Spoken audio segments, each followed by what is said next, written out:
Okay, everybody, we're back. Um, excuse me. I've got a message from one of my YouTube subscribers here, and I thought that it would be a great deal. The best way I can explain it is to basically do it and film it. I'm also going to put this video on our Patreon page because I think it's something that we all probably need to work on a little bit more. The question's about backing. Now, I'm going to read what she asked me, but before I do, there's something that I wanted to say on that.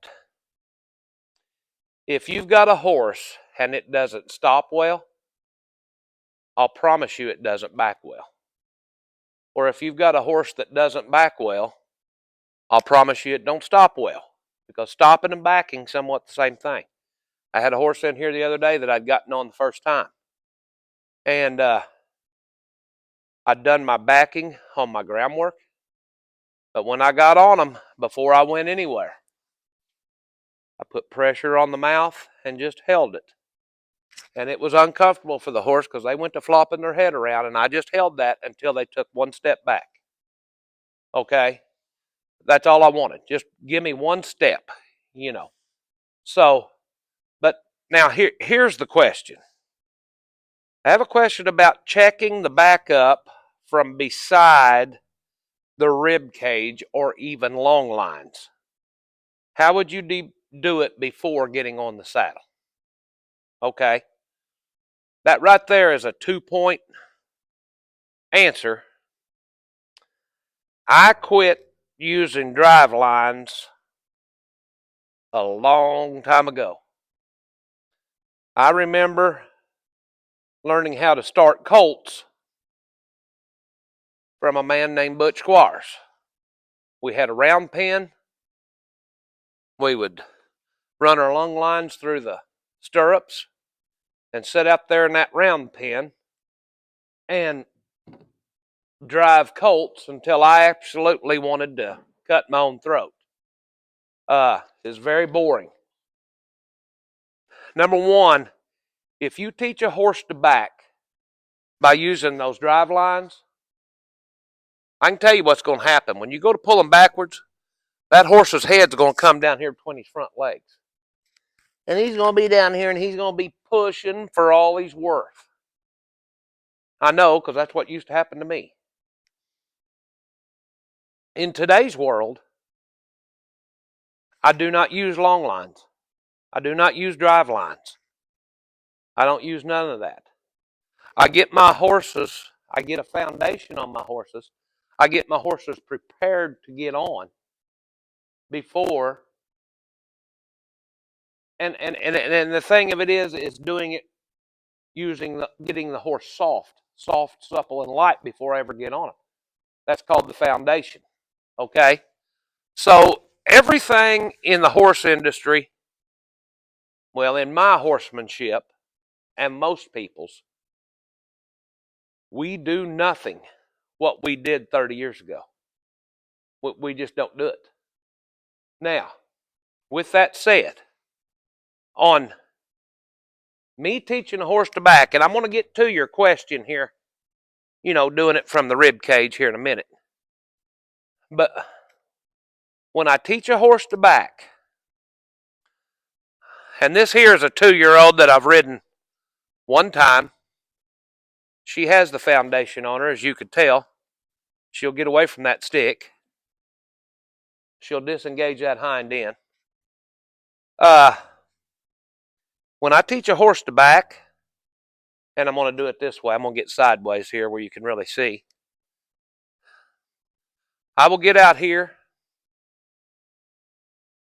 and let me elaborate on this. Everything is a progression. You teach this first, you teach this next, you teach this, and then you get to what you're wanting. Okay? Now I'm gonna put her hip over here a little bit more, right there. Step over here and get straight, Jane. Now, how I'll do it, I've got my stick right here. The stick is not to hit the horse. That's not what the stick is for. The stick is set here and shake that rope. Now, do you see right there? I just shook that rope and she went to going backwards. Now, if she didn't do it as deliberately and very directly, I'll whack this rope. I'm shaking it and just smack the rope. And that really puts her back. And that way, when she feels that shake, it means something. It means if I don't get back, he's fixing to whack that rope. Okay? And the whole thing is getting the horse responsive to the slightest stuff. Jane, get over. Now, that's what we're wanting. We're wanting to get a responsive horse. So, here, let's do it again. Now, do you all see that? That was just a little bit of energy on that rope. And she went to going backwards. Why? Because it done whacked that rope once. She knows. Come here, back up. Back up. There you go, back up. And you'll just keep working on that until that gets really smooth. You know, she'll back up real good and stop, back up real good and stop. That is because she has just learned it. All right? Right here. Come here. No, that's wrong. Get back. There you go. Okay, that's pretty soft to get the response that we're getting. Okay? Now, she has the concept. So, I'll go ahead and step up one more step here. I'm going to take this rope here. I'm going to get a hold of my lead rope. And I'm going to have it. And I'm just going to come right here. And I'm going to shake that rope. And there she's backing up really nice, really straight. Now, you said something about wanting to check it from the rib cage. Okay, here I am. I'm here at the rib cage. And I'm going to get her head straight. I'm going to say, here, come here. There you go. Come here. Come here. There you go, right there. It's all about getting your horse soft. Now, I'm going to go one step further with this. I'm going to put a bridle on her. Let me get one here. And here's going to be another way for you to check your back up before getting on the saddle. If you want to go this far. Whoop, whoa, whoa. Whoa, Jay. Whoa. Huh? I'm using a snaffle bit. Angelina, that is something here. We ride gaited trail horses. But we only ride them in snaffle bits. Okay? That's all we ride our horses in.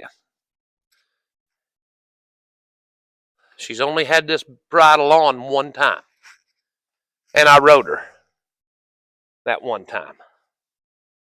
And as you can tell, she's sitting there mouthing it and slobbering around and all that stuff. The main thing that I do is sit here and get my horses soft to the touch. Okay? And let me explain to you what I mean by that. I get my horses where I can take 2 fingers and just pick this up, and they'll come all the way around here and touch their side. Okay? With that, just 2 fingers. Just that light of touch. I can even stand over here. Whoop, come here. Don't get confused on me. There you go. And get them to come around and give. Now, if I want to check my back up, and honestly, I don't know if she'll do this or not. But we're going to, this is the horse I'm going to use. Looky here. Whoop, come here. She's a little bit confused. Notice how I've got my hands up kind of high? Right there. I got 1 step. Okay. If you go to pulling down here with both hands, you're pulling that head down. When you do that, you're putting more weight on the front end. Okay, the horse carries most of its weight on the front end anyway. I don't need to add to it. So what I want to do is lift everything up and say, here, come here. Wrong way.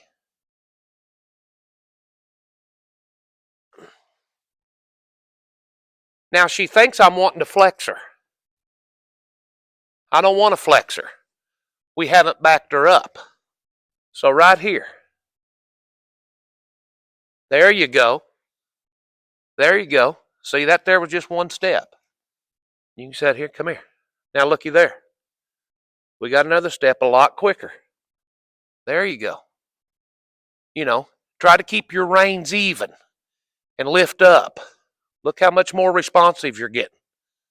See, I basically sat here and taught her, you know, to back up. It's really hard to do when you're standing on one side and you're trying to hold her and keep her this way. But if you'll practice it, you'll get pretty good. Now just lift up, straight up, hands together. Look at that. I got her to lean back. I got her to take a step right here. You know, is she good at it? No. She's green as she can be. I walked over to that stall and pulled her out and went to doing this stuff. But that's a lot how we do. For those of you that are going to be watching this on YouTube, we get a lot more in depth on our Patreon page. Our Patreon page is basically made up of full, raw, uncut training videos. Somewhat what you just saw here. This is raw. A lot of horse trainers wanted to demonstrate this. Trust me, I've got some horses in this barn. I can stand right here and do that, and they'll just start backing up. But I didn't want that. I wanted you to see what it actually takes. We have horses that we've sold all over the United States. We counted it up the other day. We're in over 30 states. We have rafter M horses in over 30 states throughout the United States. And what we're showing you on the Patreon page is exactly what we do to these horses. We put a foundation on them. And a foundation, I'm going to go ahead and explain this for my YouTube folks that don't watch the Patreon page, and the patrons are sick of listening to it. We get our horses soft, supple, and light. We on our foundation work, we're getting all the stiffness, resistance, the abrasiveness, and the rudeness out of our horses before we ever get on them. And it is a process that we go through. Once you get good at it, you go through it pretty fast. Because I've got horses in here that I've worked 2 or 3 days that didn't have no foundation on it. I'm already riding them. And they're already doing good. We've been filming those horses. You know. And then you're going to get to where, guys, she didn't know this when I come out here. Looky there. She's starting to respond right there. Okay? Right there. You know, it's the release. It's the release. See, I'm holding the pressure. Right there, she come back. I immediately let that down. Angelina, I hope that answers your question. I hope I read it correctly and understood what you were saying. If not, drop us a line. You can also go to our Facebook page, Rafter M Training Stables. You can like and follow that. You'll see a lot of interesting stuff on that as well. We have over 20-some thousand followers on that page. So come and be a part of our community. Come and be a part of our Patreon community. We have a lot of great people in there that are working, and I'm trying to teach them how to do this, and they're doing some really great things. The Patreon page will give you access to me, Joy. We'll review a couple of videos a month for you on your work and tell you what you need to work on. You'll get discounts on our clinics and things like that. You will also find out any horses we have for sale before anybody else knows they're even here. We put those on the Patreon page. So there's a little bit of advantages to being a part of that. It's only 33 cents a day. come join us. We'd love to have you. And I hope this helps you, Angelina.